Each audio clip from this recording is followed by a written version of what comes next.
will number the sand of the sea. Only a remnant will return. I think in shaping where they are, there's something a little bit more even to the migratory patterns. It's who is woken up in this Akrit Hayamim, or these latter days. Who is woken up to the sacred name in Torah? Who wants to walk in the law, statutes, and judgments of the Most High? I think there's an identifier there. I think there's something far more spiritual at work here. The Yisrael Elohim was spiritual first and foremost, because the word was given to the great grandfather, the grandfather. You know what I'm saying?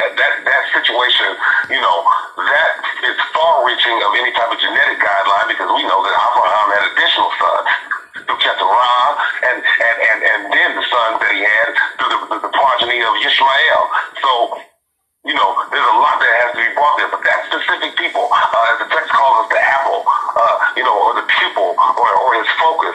So to be able to find our people, I think there's something even more than just where we can assume a migratory pattern is, because there's a whole lot of hypotheses. There's hypothesis that lends to even the European slant, or what we want to see as far as things are concerned. I am adamantly opposed to the alphabet camp and their flawed 12-tribe chart. I will say that for the record. There we go. So I got to stop you. I got to ask you, because I've done some major research on this 12-tribe chart, and dealing with genetics. Like, for instance, if you're dealing with the Hispanic community, I'm not saying all Hispanics, because we know you do have some Hispanics that are in fact Israel, but the bulk of them, through their R, haplotype, their I, their J, etc., none of this goes back to what we call the so-called Middle East. You know what I'm saying? It's stemming back somewhere in Europe. Just like when we dealing with the Q haplogroups, we see that the Q go back to ancient, to the land of Siberia, as well as the Gobi Desert. What do you say about this 12-tribe chart that is being used right now within these camps such as ISUBK, etc., etc.? What do you say about this chart? Is it good for our people, or is it deceiving our people? Let's look. The numbers don't lie. The numbers do not lie. Let's just even take the basic model, because I do truly, I will say out on the onset, I am very suspicious of some of the foundational markers as far as this mapping is concerned. However, I will use the basic methodology in order to reverse engineer the thought process. Once again, I say, one man has 12 sons, they will all have the same Y chromosomal haplogrouping, or its mitochondrial counterpart, where we track the bloodline. So at the end of the day, you know what I'm saying, the 12 tribes chart can be dismantled on the face of it just by simply isolating. One man will have 12 sons, they will all have the same Y chromosomal haplogrouping and its mitochondrial counterpart. So if you've got multiple haplogroupings, then you have multiple different distinctions. That's true indeed. True indeed, because absolutely, because when I study these haplotypes, the only haplotype that I see that's all over the world is the E1B1A. And then when I look at Deuteronomy chapter 28, verse 64, it says that Yahweh will scatter us amongst all the nations of the earth. So I'm like, wow, this E1B1A haplotype is all over the earth. Say that one more time, my Lord. It's a common denominator. We find it, or even its parent grouping. There's a parent grouping to the E1B1A thought process. Absolutely. Shalom Bahasham Yahweh Kodesh Yisrael. This is tribal minister Nasik Charlandin Ben Ami Mortazayam Ben Yasha Allah Senior, the mighty Hebrew. I give all praise and honor to Yahweh, the supreme, intelligent, powerful one of our forefathers. Avadam Yitzchak and Yaakov, those striving for righteousness' sake all over the planet Earth. I say into the family, Shalom Alaikum. It's definitely an honor and a privilege to be in Israel. Y'all know we on lockdown, so we can't do nothing. This interview is a recent interview that I had with Moreh, Dr. Moreh Yirme'Yah Ben Yisrael, a master student and teacher in the School of the Prophets Institute at Dimona, Israel, Northeastern Africa. He's a part of the Mighty Hebrew Israelite Sovereign Nationalistic Research Team that will be challenging Dagger Squad, along with myself, Moreh Qanath. You know what I mean? Y'all know him on Facebook as Carlos. You know what I mean? Moreh, I got Moreh Qanath, Rabbi Yehuda, Dr. Moreh Yoel, D-Red, you know what I mean, the blue collar scout. Yo, our team, we going to destroy Dagger Squad.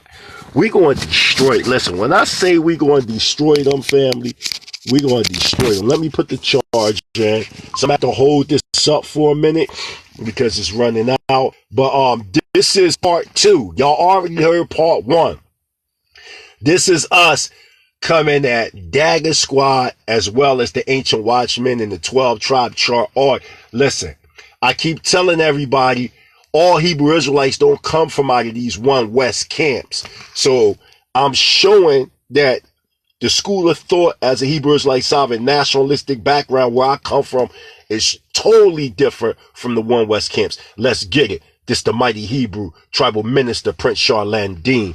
Hebrew Israelite sovereign nationalism rising worldwide.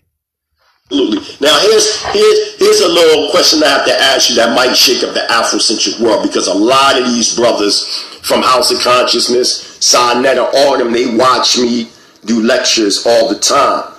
Now it's a growing. Well, it's more questions I have to ask you, and one about the Aboriginals that's rising right now. This thing about Kemet or Egypt. What is your Shalom? What's up, brother Terrence? We ready to watch the yeah, man. I'm a splatter these dudes. I gotta do it, Terrence, because you know I've been quiet long enough. You know what I'm saying? And it's like they will always try to bring up my past to stop me, but now I'm clear.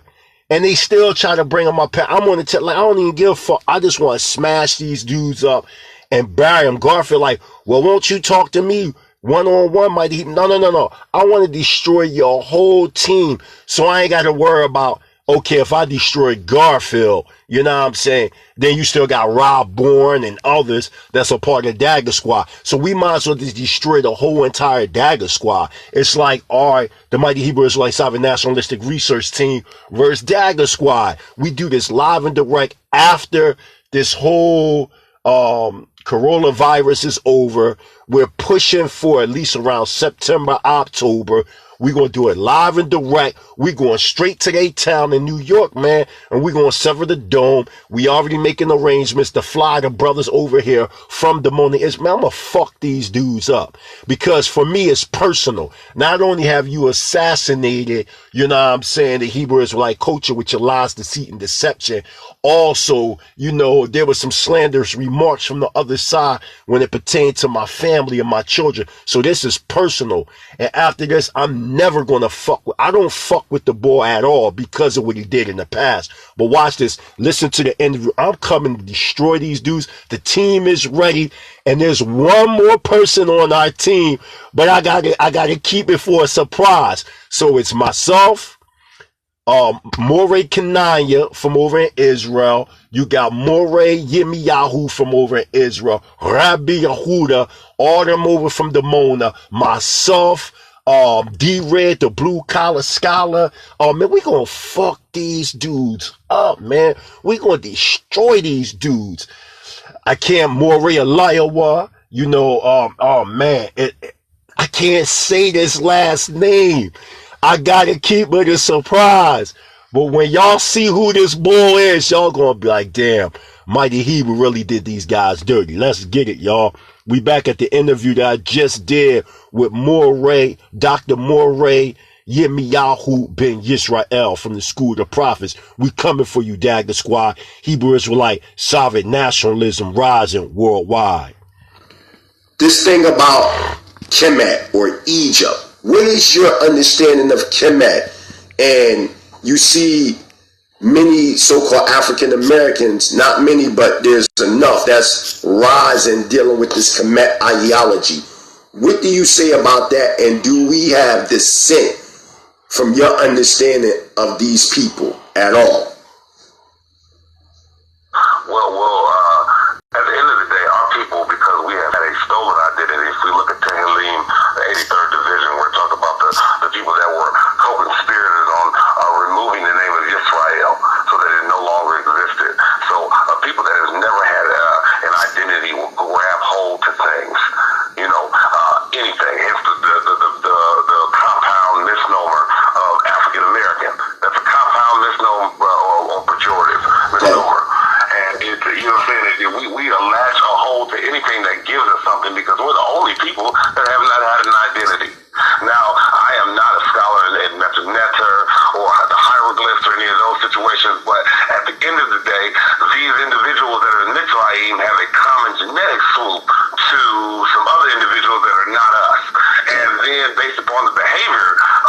Cushim and the Mitzrians and all of them, they know who we are, and they know we're not the same. So it's, there's a behavior thought process there, and a lot of that is epigenetic before it's even genetic. I think that the genetic marker of the E1B1A is just simply a marker under consideration.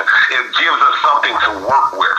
Okay. There's got to be, as a matter of fact, there has to be a dismantling from the 1, 2, 3 and me and the ancestry, because look who created those companies. That's a 12,000-pound elephant in the room that can't nobody talk about. They're the ones at the helms of these companies. So do you think since this has been their plight from the beginning, because you know what Hitler said?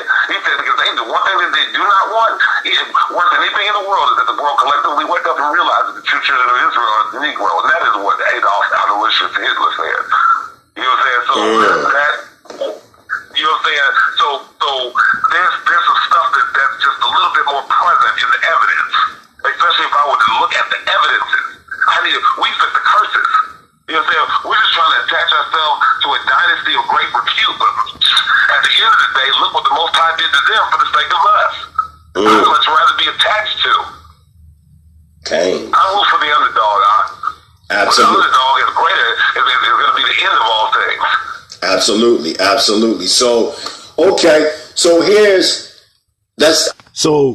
these guys are so used to dealing with one West type of Israelite cats. They not used to dealing with real Hebrew Israelite sovereign nationalistic scholars.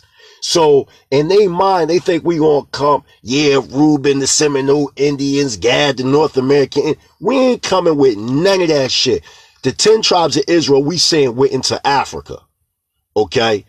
And throughout Asia, different things like that. So watch this presentation here. This is a powerful interview that I did with Dr. Moreh Yirme'Yah. We coming for you, Dagger Squad. Hebrew Israelite sovereign nationalism rising worldwide. I want to talk briefly about the Prime Minister, Prince Asiel. That's my brother, man. That's my elder. That's my spiritual grandfather. Prince Asiel, what is your view of the man? Because a lot of people look at this man and really don't know the dynamics of the impact that he put upon the nation of Israel over 55 years of work that he has put in the nation. What is your understanding of the great prince? Well, I definitely must give all due deference and acknowledgement for the amazing, iconic work that the Shagrir has brought to the nation and we as the people. There is nothing that can be said in any type of denial of the very sheer fact of the establishment of the KOI in the moment. That is an iconic historical marker in our journey of awakening and awareness as a people. And that is not even up for discussion. So, all of the things that are attached to that. One thing that we do know about the Shagrir is that he definitely will walk in humility and wouldn't even want us giving him so much accolades right now. Okay, absolutely. Do the work. That's why that's the text, do the work. Absolutely. That's the model right there, making a better world. I was so surprised when the Shagrir, when we connected, and I was one of the founding fathers of the Philadelphia jurisdiction of the Kingdom of Yah, and I never knew that I would be a part of the leadership in making a better world. What advice would you give me as a young prince in making a better world that I would have to watch out for or need to improve on myself as a Moreh, as a teacher in Israel? Talking about you as a teacher in Israel, what advice would you give me? Well, first, the underlying principle and foundational element that even empowers us in our service to our people is humility. Humility is great power or extreme potential for power under even greater discipline and control. And it will most often present itself in me giving up my right to be right. Okay. Absolutely. So there's a humility element, and then in the humility element, what we do behind the scene is our delightful discipline is strong disciplines of scholarship and the thought process in question, not for self-aggrandizement, but for the betterment of our people, because the true love for our people, like the love that a teacher has for a student. Okay. If we ever step away from that by 1 inch, we are dangerous Absolutely. Oh, there is another question. I have a series that I've been teaching called Understanding Ancient Archaic Hebrew Symbolism. And what I do is I take the ancient archaic symbols and I go into pre-antediluvian civilizations. Now, right now we're dealing with Atala, which is also known as Atlantis, and ancient Lemuria, the continent of Mu, going back pre-antediluvian times. And I'm talking about, I've been putting some real major, dealing with a lot of imperial data, proving that these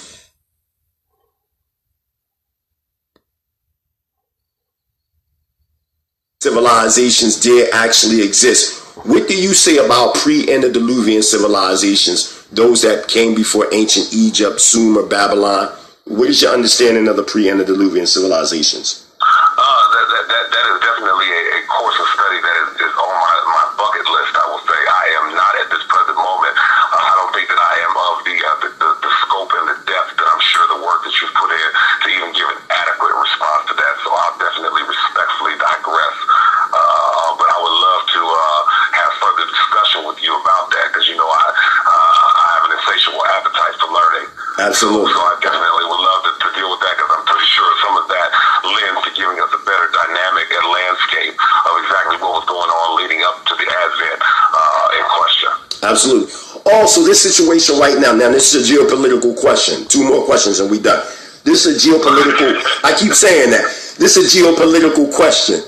Donald Trump. Now, this whole thing about the federal government being shut down, what is your scope of that, and how does that intertwine with this catharsis or this grassroots movement of 2019 and the 400-year timing is up, or our affliction? Because when you look, one of the elders have recently Stop. So the reason why we focusing on 2019 right now is because during the year 2019, you had a lot of people that was, laughing, talking about, 2019, August 2019 passed, nothing happened, not understanding that 2019 was a marker to prepare ourselves to come from out of this great captivity. Now we in 2020. Look what's happening right now. We're going into a state of martial law. So 2019, from 1619 to 2019 was our 400 years. Our 400 years was served. Now we in what we call post judgment. So listen to the response what our brother is saying about 2019. Watch this. It's very important. Listen, Israel. The show by the name of Saul Rabbi ben Yisrael from out of Philadelphia, Pennsylvania. And he was breaking down the word in Bereshit, chapter 15:13, saying how we will be afflicted. And when you go into Vayikra, chapter 23, it uses the same Hebrew word, I think, anah, for affliction. And he was breaking down, we wasn't afflicted in Egypt for 400 years straight, which we clearly know only half of that we was in captivity. But we sojourned for 430 years. The things that Donald Trump is doing, how is this going to affect the process of the prophetic destiny of the said ending of the curses, or the affliction from 1619 to 2019? What do you say about that? Well, first, Haki, I have a spiritual, moral, and ethical responsibility as a student, a strong disciplined student of biblical Hebrew grammar and exegesis, and some other things. We definitely should table that 430-year thought process, because there's some things that need to be brought to bear in a historical, critical chronology, but then also in contextual analysis, dealing with the covenant that was given in the 15th division of Bereshit to our father Abraham, and then them coming out of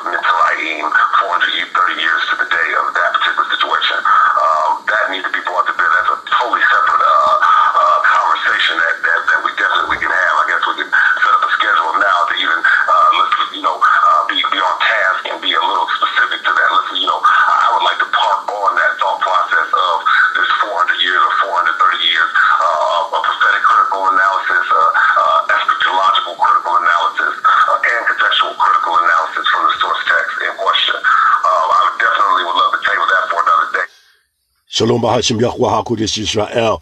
Yo, Isa Mahdi.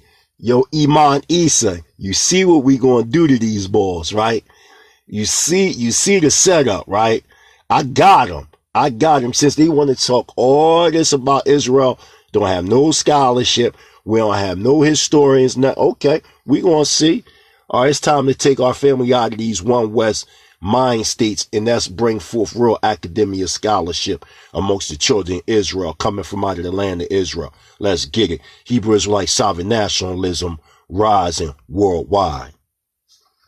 We're dealing with Donald J. Trump, President Trump. We're dealing geopolitically, economically, and even computationally as a watchdog and a pit bull for the criminal Zionist globalist cabal. That's the 12,000-pound elephant that nobody can even speak of in the room, except that you will be called an anti-Semite.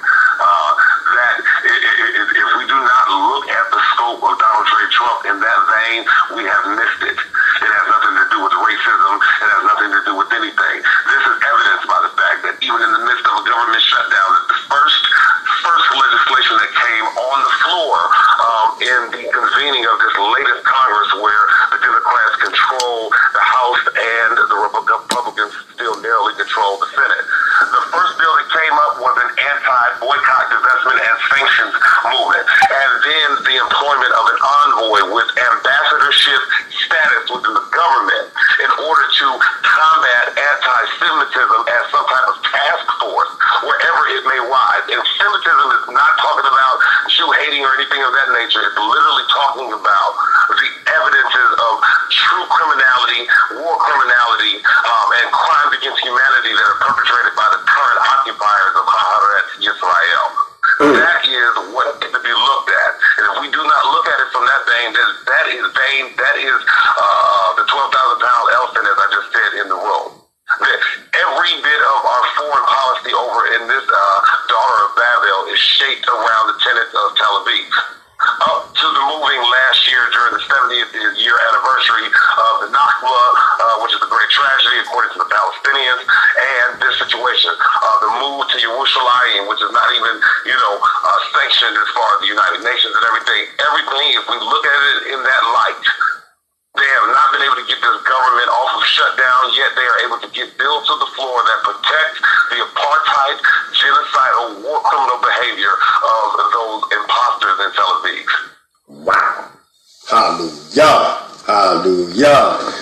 Absolutely. Giving all praise and honor to Yahweh, the supreme, intelligent, powerful one of our forefathers, Avraham, Yitzchak, and Yaakov. We have on right now Moreh Yirme'Yah ben Yosef ben Yisrael.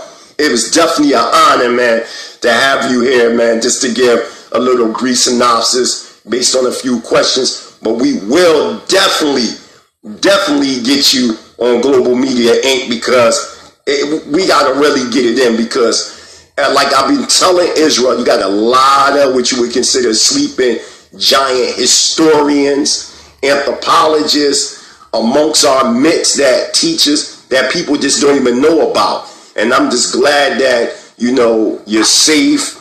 Your trip over in Nairobi, how was it? And the people over there, how did they receive you? Well, it was amazing because, as we were talking about it before, it was kind of multifaceted. I was there as a musician, doing some work in the music over there, as well as getting into just looking at the land, surveying the land to buy land and get into some type of economics, since there is a definite trend of our people waking up and, hey, saying, maybe I can try another life somewhere else. But, there's a definite movement back to the land that was at least a platform for our current captivity. I also was doing research on this Bantu Hebrew Israelite migration and expansion, so I've got on-the-ground knowledge, and on-the-ground concrete data point collection and procurement. Saying that oral tradition that I've gotten concerning the Bantu Hebrew Israelite migration and expansion happened on the ground. There was even an interpreter involved. It was one of those.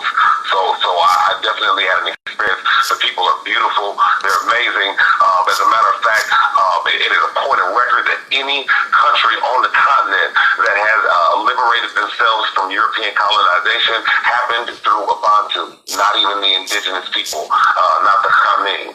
It has happened through the Bantu. So, not to cut you off, but just a quick question on that specific thing. The Bantu, you were speaking about a Baba. What was the Baba's name that was Baba Kamani. Yes. Baba Kamani. He's a Kikuyu elder in the region of Gilgil-Buru, which is right around Lake Victoria. It was a place that I definitely looked at because it has historical reference, because the Mau Mau Revolution, I believe that was from 52 to the 60s, where Jomo Kenyatta, the current president's father, who is now deceased, he led that revolution that freed Kenya from European British colonization, and the area where they staged a lot of that revolution was the area of Gilgil-Buru. And I was looking at some land there, and it's a heavy Kikuyu stronghold, and they hold to traditions of their forefathers, and I mean their Abraham, Yitzhak, and Yaakov. So are they saying that they are Israel, or are they saying something else? Because you got Afrocentric scholars that's telling the people in the United States that these people don't look at themselves as Israel. You just got off the ground. What do they say? Oh, yeah, definitely. That's what I was leading into. Bob, you know, I always felt that because, you know, his young son, one of his sons, they had 8 boys. One of his sons was very close to him, more in the city. And then we would go out to Baba Kamani in the rural area of Gilgil-Buru. It's a mountainous area, rich soil because the former GMO activity there by way of volcanoes. He officially knew, and the way they even animals, and I've always took that based on what we were known for and what our practices are. So, you know, that they were definitely open to that conversation, and they know that they're different. They know that they're the migrants. They know that they're the Johnny-come-lately in that area of the East Africa region. They know this, and they know that there's a reason. And some of them directly lend to their identity as true children of Yisrael. Wow. And then their language is what we call it etymological morphology. Kiswahili and even their mother tongue, Kikuyu, has a laundry list of these breeds. Coupled with the language of the Arabim, you know, there's Arabic in it. And you know what I'm saying, but there's a heavy amount of direct Hebrew. You know, even down to the nicknames that are their favorite nicknames that they nickname each other amongst their people in their tribal distinction. So there's a lot of smoking gun, concrete data points that can be brought to bear with their biopsychosocial acculturation, etymological morphology, you know what I'm saying, oral tradition, you know what I'm saying, rites of passage. These things are just a behavior pattern of a people that had a covenant one time in history. Wow. And okay, so did they give you their migrational pattern traditions? Did the Bible give you information on that? And what is their oral traditions dealing with their migrational patterns? Actually, your son, one of my dear colleagues, one of my dear brothers on the ground over there, he let me know because he spoke very good English. And he said that, they came through the area which is now modern-day Sudan into Central African republics, and then there was some type of migratory disagreement, and they split up. Maybe they were too numerous. You know what I'm saying? These are some evidence that need a little bit more research and development just to give some concrete answers. You know, we're entitled to our opinions. We're not entitled to the facts. So we do know that there was some type of migratory breakup that happened, and they migrated to the south where we have the Zulus and other Bantu distinction tribes like the Limba and things of that nature. Their Bantu is a derogatory pejorative. You know what I'm saying? It's not a scholarly word of distinction. It was really a pejorative. And to classify people that were really the stone in the shoe. The motherland didn't give up her children. She removed the stone in her shoe, and she used her children in strategic alliance with the European colonizers to do it. How about that? Wow. Okay, here you go. I gotta come at you. So now, before you go, I gotta be right now the devil's advocate. I have to, because it's funny we talking right now, and I'm on the phone with Sarnetta, texting him, and he's asking me because he wanted me to come on his show. He wanted me to do it yesterday, but he never called me. So he was asking me to do it today. I was like, I can't do it today. He was like, because of the Shabbat, I'm preparing for the Shabbat. He was like, damn, you're a true believer. I respect you more than these dudes talking about these alphabet camps. Right. For Sinetta. Right. So this is a question that I want you to answer for Sinetta. Now, one of the questions that Sinetta asks is, with imperial data or with what primary sources do you have to prove that the so-called African Americans are the Israelites? And as we just heard, you were speaking about this Bantu expansion by the name of, you was dealing with the son and a man by the name of Baba. What's his name? And could you spell his name? His name, Baba Qamani is K-I-M-A-N-I. K-I-N, you said K-I what? A-N-I. K-I-M-A-N-I. Okay, I got it. Okay. And could you just give a little bit more, maybe linguistic wise, cultural or anthropological information proving that the Bantus are in fact Israelites? Well, one, dealing with the language or the language morphing, the technical term, if you will, is etymological morphology. That is the morphing of the original language. The father tongue of Bantu languages is hidden in their mother tongue. Their mother tongue is their direct tribal dialect. But if you were to analyze it, especially as a speaker, reader, or writer of the Ivri, or a disciplined student of it, and some of its linguistic nuances, you're able to clearly pick up those languages.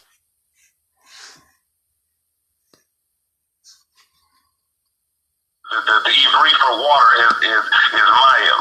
The Kikuyu word for water is Mai. They literally tell when they say go to sleep or good night, they literally say Lila. Literally. Wow. So I mean, it's a part. One of their the prophet Haggai, which a lot of people mispronounce as Haggai, but it's Haggai. That's how it's a cat. One of their favorite nicknames that they give the boys is Chege. There's behavior in it. You know what I'm saying? And that's the morphing that's undeniable in the language. There's a laundry list of words. As a matter of fact, they call, if you've ever heard the neem plant, they call it Moreh Bayini, which means 40 diseases. So the Kiswahili or even Kikuyu word for 40 is Moreh Bayini. But the Ivri for the number 40 is Adabayini. Wow. Wow. So if Sinetta would go over to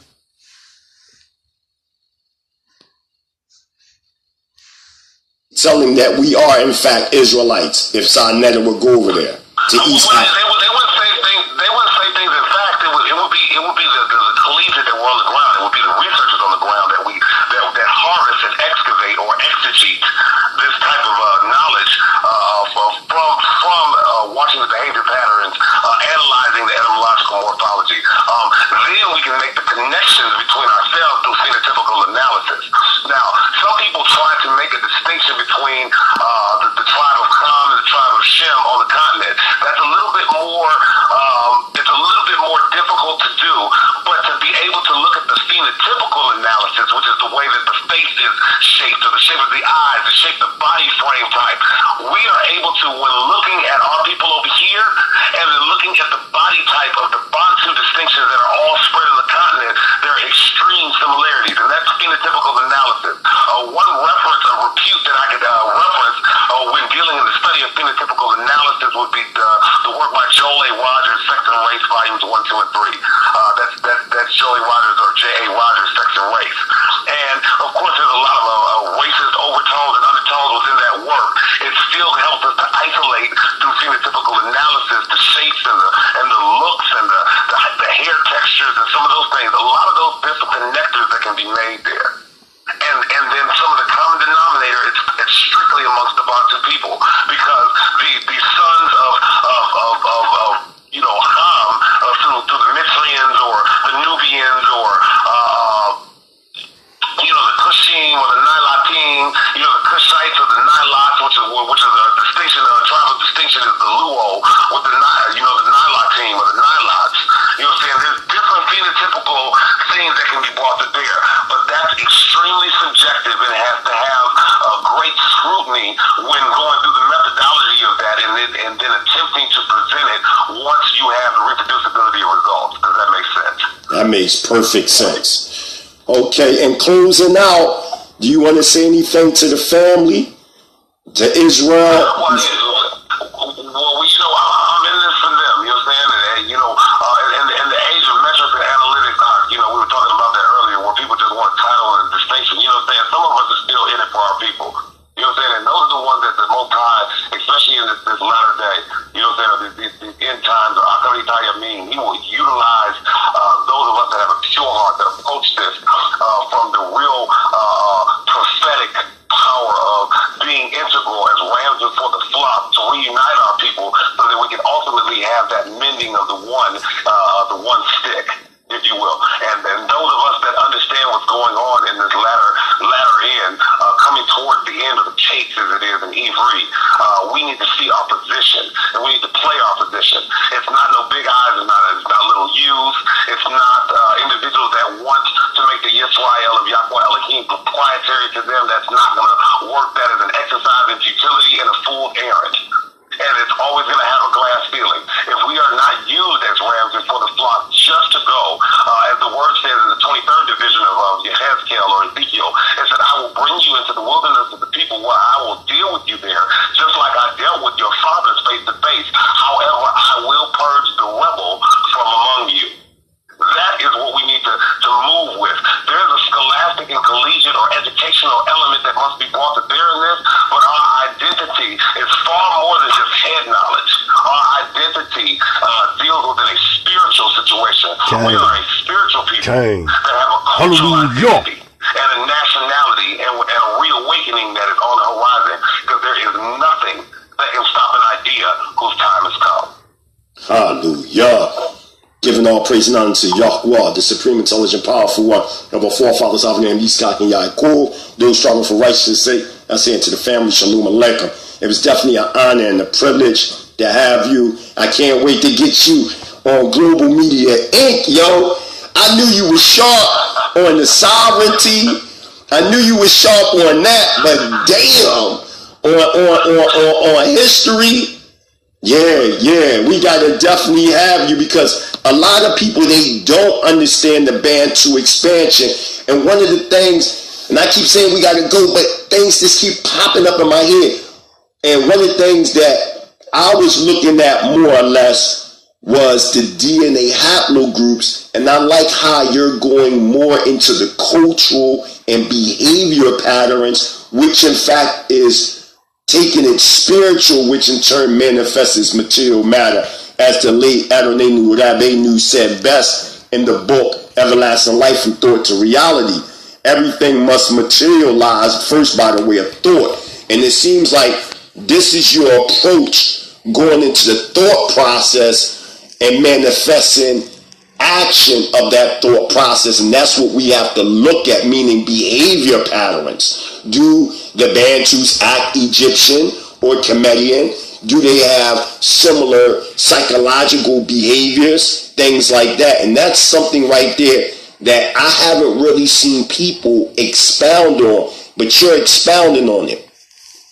It's a holistic approach, and that's why we would like to, if we were branded, we would call it epigenetics. It's my inherent DNA. As a matter of fact, I'll give you an example. In my family, my great-grandfather died 6 months before I was born in 1980. And everyone who has seen him says I walk just like him. I've never met him, but they say I walk just like him. And that is an epigenetic situation. That's not, they say my mannerism or the way I walk, it's not, it's just something that, it's a behavior. The way my temper and all of those other things, they can see things in a person that I never got a chance to know.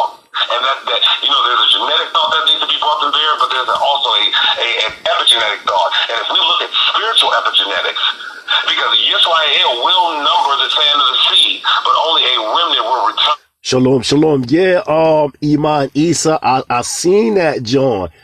Chief X went in on them ball. Went in on him. Now we're about to straight sever his dome. See, he thought we was going to come on some, like One West type. No. You going to get some real scholarship. We got them, Issa. We got their asses. There's got to be an additional element beyond a genetic marker or even an epigenetic behavior characteristic or etymological morphology. There's something a little bit bigger than that. And I think that a holistic look at this at landscape and then a subsequent approach, I think that might yield some results. That might have some reproducibility of results. Even to be able to isolate at the genomic or just genetic level and then find even a common denominator there, which would only further solidify the methodology. Does that make sense? Hallelujah, hallelujah, hallelujah. Hebrew Israelite sovereign nationalism rising. Hallelujah. Giving all praise and honor to Yahweh, the supreme, intelligent, powerful one of our forefathers. Avraham, Yitzchak, and Yaakov, those striving for righteousness' sake. I say unto the family, Shalom Aleichem. It's on, Dagger Squad. We coming at your dome. Just like that. Straight up like that. We ain't playing no games at all. I mean, we ain't playing no games. We told y'all we was coming. You know what, you thought we was joking? We told you we was coming. So that's how it's going. So I'm going to leave y'all with this song right here. Dagger Squad, we coming for y'all. Get ready. Hallelujah. This the mighty Hebrew tribal minister Nasi Charlan Dean Ben Ami Mortazarian Ben Yasha Allah Senior. Hebrew Israelite sovereign nationalism rising worldwide. Shalom Bahashim Yahawashi Yasha Allah. Peace of Dr. Moreh, big Yisrael, Yahweh. The mighty Hebrew is back like this. Message to the black man, take a stand, crystal ball in your hand, son of man, 12 tribes fill the land, raise your hands, chant a prayer, and realize you're the heir. Message to the black man, take a stand, crystal ball in your hand, son of man, 12 tribes fill the land, raise your hands, chant a prayer, and realize you're the heir. Fire atoms in my brain, rain pain on Eagles plane, from middle to rain, shame filled the flame of Yahweh's name. My arms be golden, child body 6-point folded, astral plane physical as chosen, power brain white omens from Demona, light years on it. King David, dark ruler ages, I shall walk through history from my ancients, Abraham, Isaac, and Jacob. E-bread makeup, the midlist, the haters and the fake ones wearing makeup, faces all caked up from wicked Egypt. My people still violent to the demon Jesus for their freedom, being evil. A far sea in the jungle fever, acupuncture with truth needles from the east. We shoot a rock in the eye of the beast with a slingshot. Goliath falls with his head chopped. Battle axe, crack metal jackets, fuck taxes, no more strong men, only rich. Hold the axes, righteous teacher to my people that's beyond reach and to defeat the holy seed. Fight the seed of the beast till we cease. Message to the black man, take a stand, crystal ball in your hand, son of man, 12 tribes fill the land, raise your hands, chant a prayer, and realize you're the heir. Message to the black man, take a stand, crystal ball in your hand, son of man, 12 tribes fill the land, raise your hands, chant a prayer, and realize you're the heir. Ben Ami, see the cryptic pictures, suicide victims, living sick in sarcophaguses, serpent kisses be a death wish, listen, spitting poison venom, detention finish, 400-year lynching, the mind's bondage. Yasha Allah, no more laws. Fount the fountain, I fly high like falcon, raging at the black raven. Allah, high and fight cavemen, evil women living savage against Adam. Losing truth behind divine knowledge. Satanic creeds for ambassadors. The night breeze, war fever. Pain feel like needles. Bloodstained Mona Lisa and Caesar picture. We fell victim. Mind became criminal. Living subliminal without a message. Our bodies be infested From paganism, of Hellenism. Living in hell ever since. the prophecy Took our sovereign ship. Put us on slave ships to Egypt. Serve demons. Built Ramses. fulfill prophecy.